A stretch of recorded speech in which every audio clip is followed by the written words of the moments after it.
Hello and welcome to the Prog Analyst. Today we are going to be talking about the Yes song, I've Seen All Good People. Immediately the song starts with the titular lyric. This is the melody line, of course very syncopated. You can see almost every note here is on an upbeat. And then we're in the key of E, so our chords are 1, flat 7, flat 6, flat 3, first inversion, and then 4. So there's a lot of modal interchange chords in there. And then we also have that descending bass motion going E, D, C, B, A. We also won't hear this melody again until the second part of the song. So it's a little bit of foreshadowing in the intro here. We have this guitar interlude. I think it's kind of a weird interlude. The reason why I think it's weird is because it doesn't really connect to the rest of the song at all in terms of its harmonic or melodic material. It's just like a little ditty that Steve Howe came up with that connects the two sections. Which is fine, it just feels a little out of place to me. What's also weird is the best way I found to transcribe it was with this 15-16 measure, where he does this basically pattern of 3 notes 5 times, and that's the intro to the song. I personally just feel that this intro had no business being this strange. But that's fine. Moving into the next section of the song. There's still a lot of syncopation in this section. Our harmony here is very diatonic. We don't have any of those modal interchange chords that we had in the intro. It's basically just 1, 2 minor, 3 minor, 2 minor, over and over again for a while. The bass also pedals the note E through most of this section. So overall, it's a very grounded harmonically section. What I also think is interesting about this song is that the section lengths are a little bit unusual. We have, these 4-bar phrases. This one is extended a little bit that spills over into the next 4-bar phrase, which makes this a 12-bar section. In total, it's 3 sets of 4. There's a lot of chess imagery in these lyrics, and what I think is really great is that the word captured is spotlight in this sort of next section by moving to the A for the first time, a brand new chord in this section of the song, landing really strongly on this 4 chord. It really spotlights this word captured. There's also this sort of overlapping rhythm thing. We have this pattern that's a quarter note followed by an eighth note that repeats over a 4/4 section, which just creates kind of a cool metric effect when you have 2 different rhythms that are conflicting that happen at the same time as one another. Here you can see I just kind of highlighted the start of each of these 3 eighth note fragments that are carried out over the 4/4 measure. Anyways, we sit on this A for a really long time. It's like, hey, this is a big deal. We've arrived at a new chord. Captured, huge deal for the queen to use. And then we move back to our kind of what we've been doing before. This 1, 2, 3, 2 sort of section.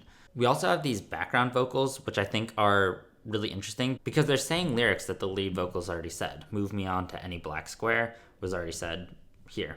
But the lyric rhythm has been augmented, so it's slower. Instead of move me on to any black square, this one is move me on to any black square.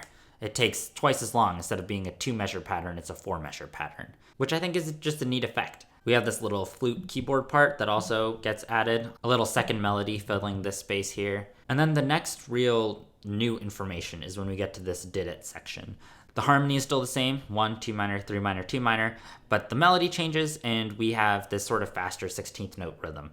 It's really short staccato, but it's on the downbeat. And it's kind of a sequence. We have this pattern, then we do it again, moving down a whole step, then we move down again, and then we move down again, but then the ending is just changed a little bit to end the phrase.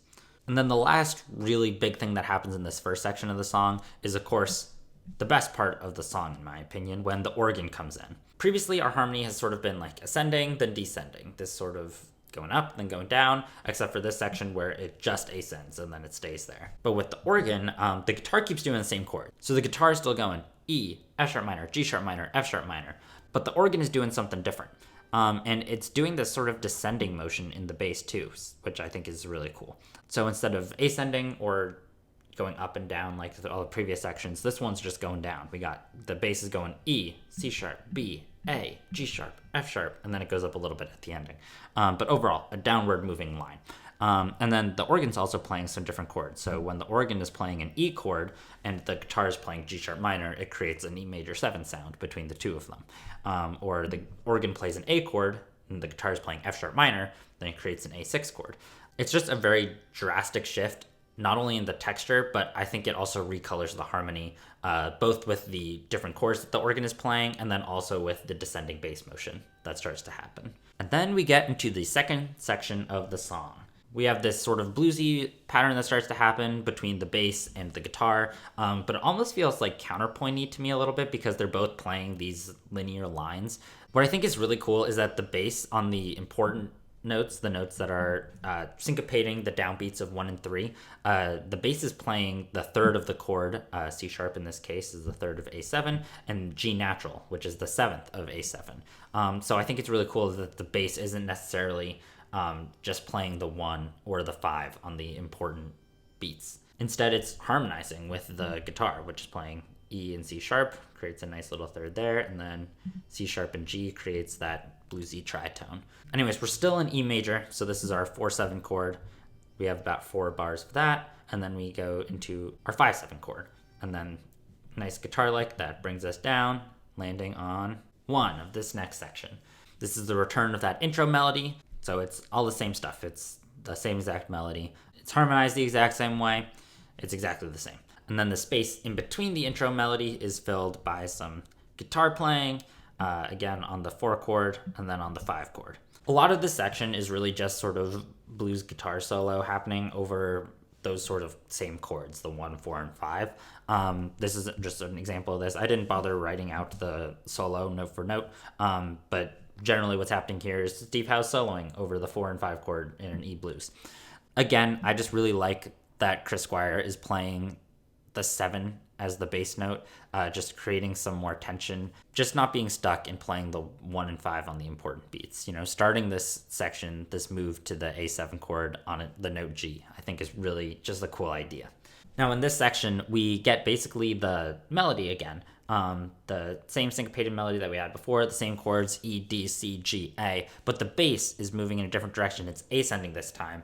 And what I think is really cool about this is it's basically doing a scale moving upwards. And I know we talked in the long distance run around video that I did, I guess, a year and a half ago at this point, about how Chris Squire uses scales a lot in his playing. And I think this is just an example of that, where he's basically changing the bass line of this section, creating inversions with these chords, by just playing a different scale, by starting on E and going up, instead of going down like he was in the earlier sections. I think that's really cool to see that across his playing, across a bunch of different Yes songs. More guitar solo is happening here. We have this little like brief harmonic sequence sort of thing, where this is an interval of a fourth going down, and then this is an interval of a fourth going down.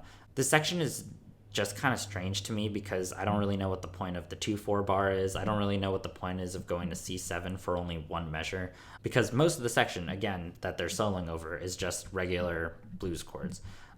So I don't really know why they added this. I just don't have a great explanation for it. It just feels a little random to me. Whereas this, I can be like, okay, yeah, they're soloing over these typical bluesy chords. Then we get to this sort of section that I like to call the soli section, because the guitar stops soloing and the rhythms lock up a little bit better. We're still in E, but the guitar is playing some G naturals occasionally to create some sort of bluesy tension with that sharp 9 sound. Otherwise, though, this is really just all E Mixolydian stuff happening over E7. And then we get this guitar riff that happens while the bass moves to just playing A on every other beat, then moves to B playing every other beat. So just going 4, 5, and then that's going to eventually loop us back to our melody again, landing on 1. Now, I think the outro of the song is also really cool. It's basically, it repeats this sort of harmonic sequence over and over and over again as the song fades out. And the melody and the harmony just slowly descend until the fade out of the song is complete.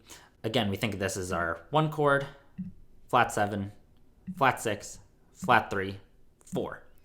And then this 4 actually becomes the 5 relative to the next key that we're moving to, right? So A is the 5 of D major, so we just move everything down a whole step.